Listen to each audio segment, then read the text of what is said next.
Mayo na labor force survey, nakapagtala actually ng pagbawas ng employment ng 374,000 sa sektor ng manufacturing.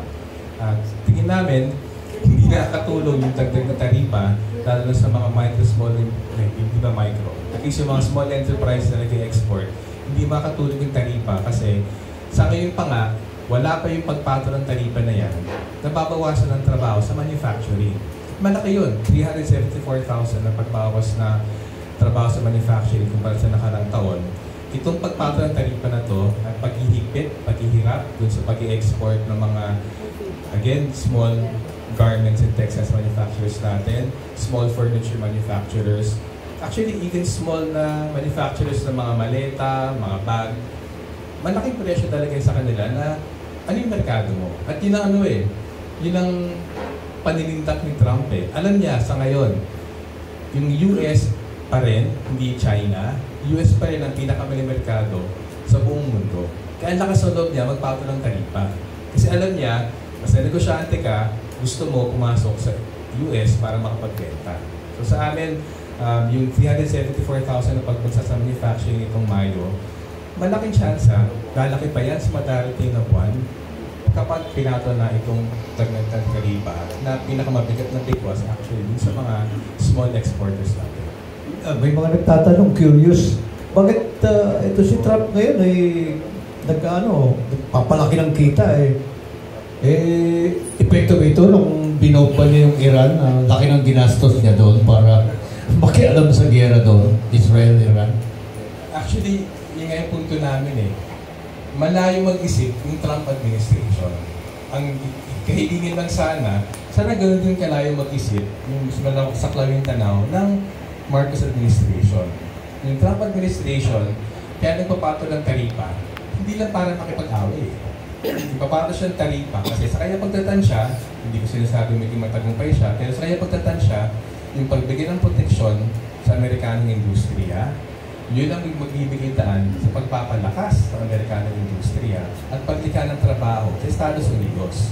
May napunto namin kung yung pinakamalaking ekonomiya sa mundo, kung isa sa pinaka-industrialisadong bansa sa buong mundo, nakikita na kailangan na protektahan ang kanyang sariling industriya, ekonomiya, laban sa kompetisyon, hindi na sa China, mag-isip ang bansa.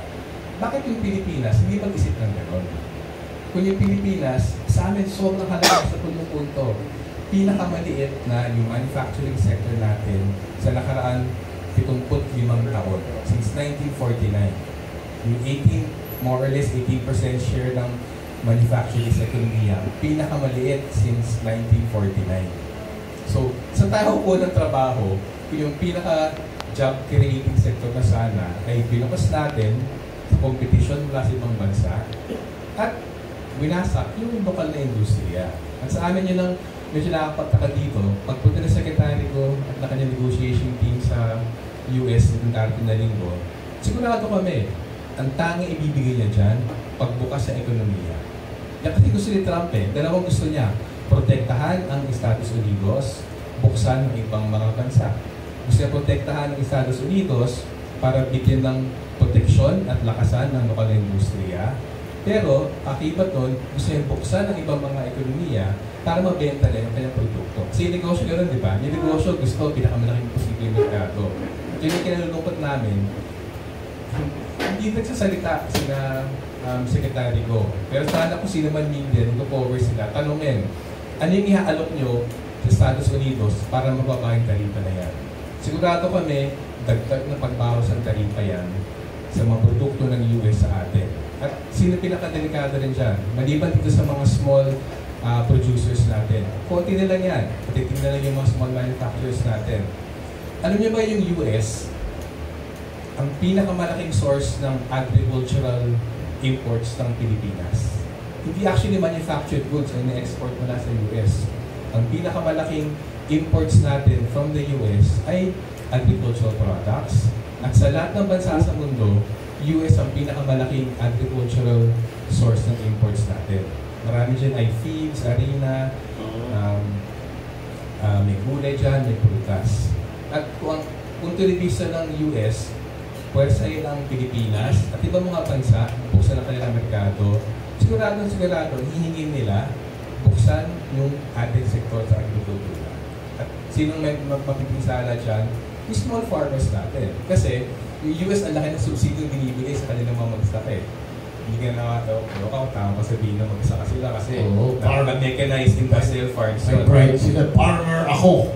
Ayun. So, ang tanong dyan, dahil sigurado kami, ang iaalok ng Estado ng Pilipinas sa US, may pagbubukas ng merkado, hindi actually tagumpay, kahit na bawasan ang taripa ng Pilipinas sa US, maaaring nangyari yun, pero kung kabayaran nun na higit na pagbukas sa ating ekonomiya sa US, na magbibigay dahil sa higit na pagbukas maging sa ibang mga ekonomiya, yung matagal ng problema na binubukas sa ating ekonomiya sa halip na proteksyonan, yung matagal na problema na binubukas sa ating ekonomiya sa murang produktong nasa ibang bansa na walang kaakibat na suporta sa lokal na magsasaka o lokal na industriya. Yung nabanggit ko na pagbagsak na manufacturing sa pinakamalit mula 1949, pagbagsak na agriculture sa pinakamalit since history ng Pilipinas, lalong lalala yan. At sa amin, pati tayo sa publiko, kung may